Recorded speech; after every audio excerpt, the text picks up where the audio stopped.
Time for our Fiscal Focus segments brought to you by InfoChoice, your choice of information on Australian consumer finance. Now, this week, we're focusing on a new Aussie book that's hitting the shelves this week. It's called Virgin Millionaire, the step-by-step guide to your first million and beyond by Ben Nash, a licensed financial advisor and founder of financial advice company Pivot Wealth. I'm very pleased to say Ben joins us now. G'day, Ben. Welcome to the Savings Tip Jar. Hey guys, good to be here. Thanks for joining us, Ben. So, first question. They say your first is always the hardest. How did you make your first million and lose your millionaire virginity? It's a great question. Look, I think really that like the premise of the book is all about helping people build a pretty significant level of wealth. And it's not really because people want to have piles and piles of money. It's just that we're lucky to live in a great country, but living well in Australia doesn't come cheap. And so when you look at how much money is actually needed to afford an average property and be debt free, and then to create a level of income from your investments, meaning that you're then working out of choice as opposed to necessity. For most people, that means that they need, more than $1 million. I probably should have called it Virgin Multimillionaire, but it didn't, wasn't quite as succinct. And so, the Virgin part is about you doing it, but without a big like a trust fund or a big leg up from family, and basically that you're trying to achieve a level of financial position that surpasses other people in your family or your circle, oftentimes. Now, Ben, without giving away too many of the secrets revealed in the book, what can readers expect from buying a copy of the Virgin Millionaire? Well, the big focus throughout the book is around the different stages that people go through with their money. Because ultimately, if you want to get wealthy, you need to save and invest money. That's simple. It's not rocket science what the formula actually is. But, if it was that simple, then everyone would be rich already. And the reason that we're not is because actually doing it and doing it consistently over time can be tricky. The other thing is that when it comes to money, that a lot of people have opinions and ideas about the things that you should do. And, people tend to be pretty opinionated as to why you should do this or you shouldn't do this other thing. And the reality is, and what I've come to realize is that there's all of these different things that people can do with their money. A lot of them are really good things to do, but when you do the right thing at the wrong time, then you're not going to have the impact that it would when you get your timing right. And so I've been a financial advisor for a bit over a decade. And for a long time, we sort of guided people in helping them figure out what the smartest thing for them to do is. What I realized, though, is that there's a bit of a formula, because what everyone's trying to get to is that they're trying to be fully like financially free or financially independent or whatever label you put on that. That means that you've got dream home paid off and you've got enough investment income to replace your salary, and that you're working out of choice as opposed to necessity.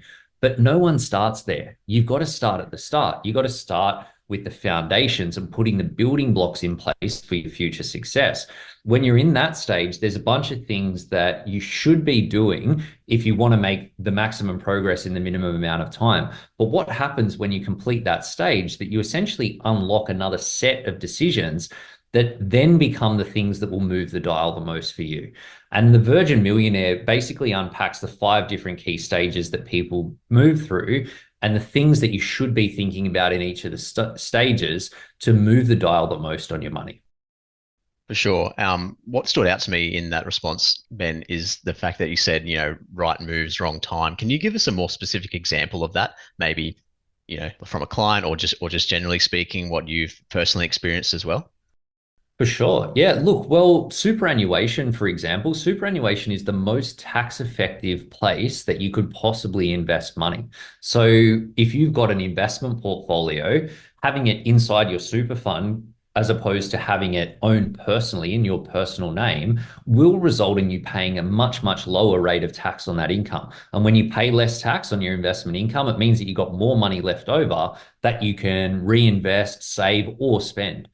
But, if you're 21 and you're trying to get into the property market, then putting all of your money into super would be a crazy thing to do, because you can't touch your super money until you're older.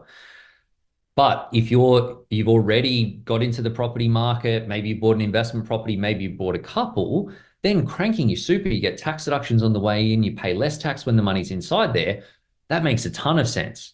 And so there's heaps of different things like that where, we love trusts, and family trusts or discretionary trust can be a great move. But again, it's not where you start. It's where you might end up depending on what your goals are or the things that you want to put in place. And so all of those different things, when you combine the power of each of the right ones at the right time, that's what really accelerates your progress. Ben, we noticed the book has a section on automating saving success. Can you explain exactly what that means? Yeah, definitely. Look, I think, I'm not a big fan of the B word, but budgeting is something that there's a lot of like myths around when it comes to getting on the front foot. And I think that a lot of people have done a budget that hasn't worked. And that's because that a budget is a savings plan. But a plan on its own without a good system to back it up is never going to have the results that it otherwise could. And so I'm a big believer in using different buckets, different bank accounts for different buckets of money so that you end up with the right money in the right places at the right time. Because when it comes to investing, that there's a small number of options that are going to allow you to build your investments, build your wealth for the future. It's essentially buy shares or managed funds or ETFs. I put them all in the same bucket, buy a property or crank your super. It's only really three things that you can do to drive real growth and compound interest on your money over time. But those three things, they're also investments that go up and down over time. And so anytime that you invest money into the share market, into the property market, or through your super fund, you want to know that you can leave the money there to ride out any short-term ups and downs of the market so that you can get the long-term growth that you're really targeting when you do that investment. But when people invest money and then they're forced to sell their investments at the wrong time, that's when you can really cop a loss. And so having an automated saving system is great for saving, sure, but it's also awesome when it comes to investing, because when you've got all of the money to cover all of the spending that you want or need to do, that you know that any money that you invest, you can leave there forever and a day to just ride out the market and get the returns that you want for the future. And so James Clear has this awesome quote in his book Atomic Habits, which is a blockbuster of a book. And he talks about the fact that you don't rise to the level of your goals, you fall to the level of your systems. And so for my own money management, and when we're helping clients with their money management as well, we're trying to systemize as much as we possibly can. So systemize your saving, systemize your investing, systemize your super, your debt reduction, even your planning and your habits to a certain extent, because the more you can systemize, the more you can set your default outcome to success, and then you get better results with less effort and less time. Some pertinent advice there. It's actually pretty interesting what you said, Ben, about the whole budgeting spiel, is that a lot of people, don't budget perhaps the right way. We released a survey back in July, I believe, and it found that a quarter of respondents don't budget at all. And that actually jumped to almost a third of baby boomers, which I found a little bit funny. But Interesting. yeah, it was. Like my next question kind of feeds into that whole narrative around budgeting, perhaps for younger um, people in our audience, or people who pick up your book, like would-be home buyers. It's very easy to be disillusioned nowadays. It seems like you click on a news article how this 23-year-old bought their first home, and then towards the end of the news article it says, oh, they also got $200,000 from their mum and dad. What do you say to those people who are perhaps a bit disillusioned with the whole Australian wealth building climate at the moment? Well, look, I would say that no one else is going to do this for you. Like, if you're fortunate enough to have family or people providing you with assistance, then all power to you, and you should ride that as hard as you can for as long as you can, in my professional opinion. But if you're having to do it all on your own, it's like you can either be upset with the situation, the status quo, or the challenges that are in front of you when it comes to this stuff, and you can do nothing about it, or you can crack on and make the best of what you've got right now. And look, I say this knowing that we're in the middle of a cost of living crisis and that it's absolutely not easy. And I know that there's a lot of people that aren't in the position that they would like to be in, and that are finding it hard to, keep up, let alone get ahead. But at the end of the day, if the more time that goes on without you taking any action, without you saving, without you investing, all it means is that you need to do more and really sacrifice more in the future to end up in the same position.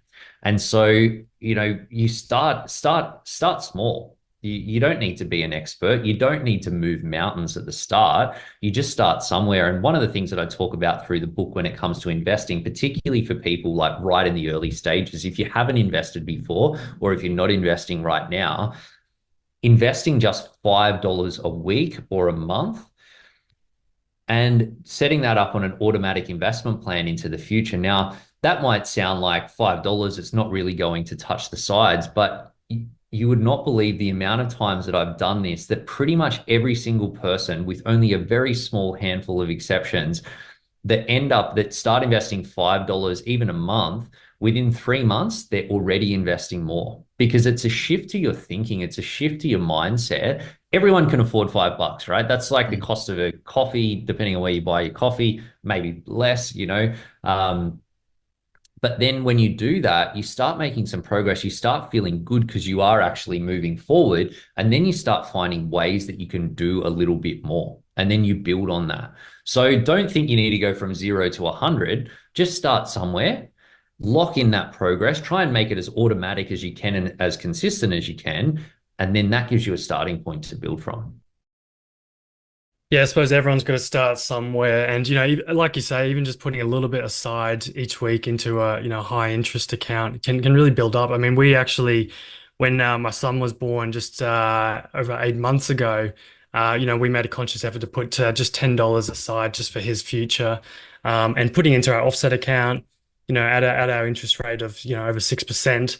And I've kind of been astounded to find that, already 8.5 months in, he's now already got $400 in there. Now I'm thinking, oh, geez, now I've got to find $400 out of my account to give to him at some point. Well, I mean, if he'll probably access it at age 18 or whatever, and by then it'll be 17,000, I think. So, yeah, no, it sounds great. And I guess for any listeners that are keen to build their first million, I'm sure most people are, where can they find your book?